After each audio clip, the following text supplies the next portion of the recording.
Apologetics की 5वीं class में आपका स्वागत है। आज मैं यहाँ 6 सवालों के जवाब देने की कोशिश करूंगा जो आमतौर पर विश्वासियों और अविश्वासियों दोनों के द्वारा पूछे जाते हैं। तो कौन से हैं वे 6 सवाल? पहला, जब परमेश्वर को पता था कि मनुष्य पाप करेगा तो फिर उसने मनुष्य की सृष्टि ही क्यों की? दूसरा, स्वर्ग जहां परमेश्वर रहता है वहां तो पाप नहीं आ सकता था, फिर शैतान ने परमेश्वर से विद्रोह कैसे किया? तीसरा, अगर यीशु परमेश्वर था तो फिर उसे एक समय में सृजा कैसे गया, उसकी सृष्टि कैसे की गई, क्योंकि परमेश्वर की तो सृष्टि हो नहीं सकती। अगर यीशु परमेश्वर था तो उसे अपने वापस आने का समय क्यों नहीं मालूम था? चौथा, मैं अपनी इच्छा से तो पैदा नहीं हुआ था, फिर मेरे पापों के लिए परमेश्वर मुझे अपराधी क्यों समझता है? पांचवा, अगर परमेश्वर है तो वो प्राकृतिक दुर्घटनाओं को क्यों नहीं रोकता, जैसे भूकंप, सुनामी, चक्रवात इत्यादि, जिसमें हजारों लोग मर जाते हैं?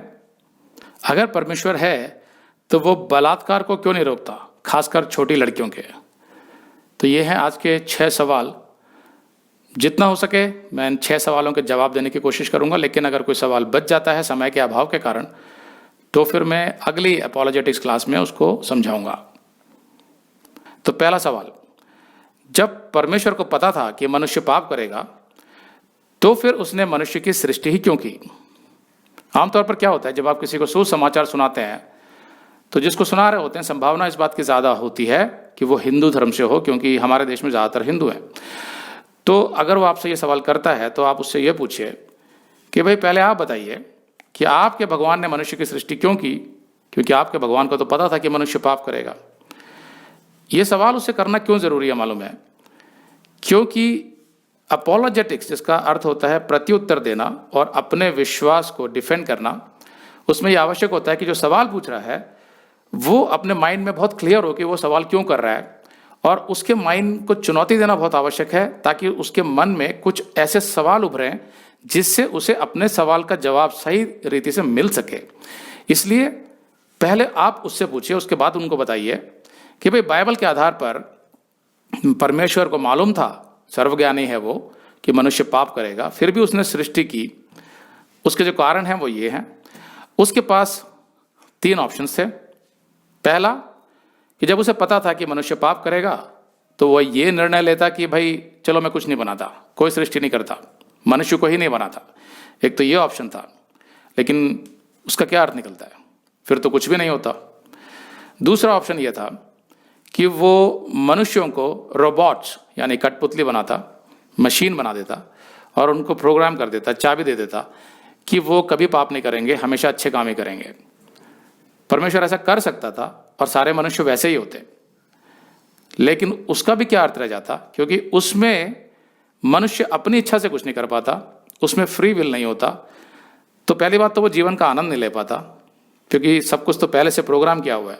दूसरा, उसमें प्रेम नहीं होता, लव, क्योंकि प्रेम तभी हो सकता है जब आप किसी को फ्री छोड़े, उसे अपनी इच्छा से निर्णय लेने का मौका दें, तो वो भी नहीं होता उसमें।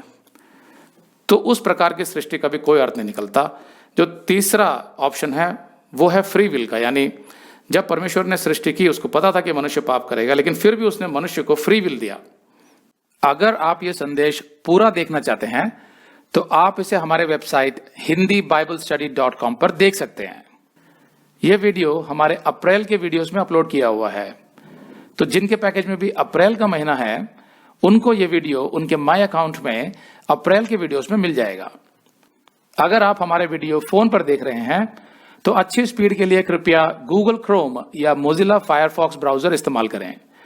तो इनको डाउनलोड करने के लिए आप प्ले स्टोर में जाएं और ऊपर गूगल क्रोम टाइप करें, फिर आप गूगल क्रोम ब्राउजर पर क्लिक करें और उसे इंस्टॉल करें। ये एकदम फ्री है। इसी तरह आप मोजिला फायरफॉक्स टाइप करें, फिर आप मोजिला फायरफॉक्स ब्राउजर पर क्लिक करें और उसे इंस्टॉल करें। यह भी एकदम फ्री है। इसके बाद आप गूगल क्रोम ब्राउजर को क्लिक करके उसे खोलें और उसमें hindiBiblestudy.com टाइप करें, मतलब पूरा hindiBiblestudy.com एक साथ बिना किसी गैप के। तब हमारा वेबसाइट गूगल क्रोम में खुल जाएगा और आपके वीडियोस अच्छे से चलेंगे। इसी तरह आप मोजिला फायरफॉक्स ब्राउजर भी क्लिक कर सकते हैं और उसमें भी बिना गैप के hindiBiblestudy.com टाइप कर सकते हैं। उसमें भी हमारे वीडियोस बिल्कुल आराम से चलेंगे। इसके अलावा अगर आप चाहें तो बेहतर स्पीड के लिए आप वीडियो के नीचे बने प्ले बार पर सेटिंग्स का चिन्ह दबाकर 240p 240p सेलेक्ट कर सकते हैं, जिससे आपका बहुत ही कम डेटा खर्च होगा। 240 सेलेक्ट करने के बाद आप वीडियो के बाहर कहीं भी क्लिक कर दीजिए, फिर वीडियो को पीछे ले जाकर शुरू से देखिए। अगर आप हमारे वेबसाइट के विषय में जानकारी हासिल करना चाहते हैं तो आप YouTube पर हमारा संदेश देख सकते हैं, जिसका शीर्षक है एक विशेष सूचना, हमारी मिनिस्ट्री का अगला चरण, second phase of our ministry. उसका लिंक इस वीडियो के नीचे दिया हुआ है।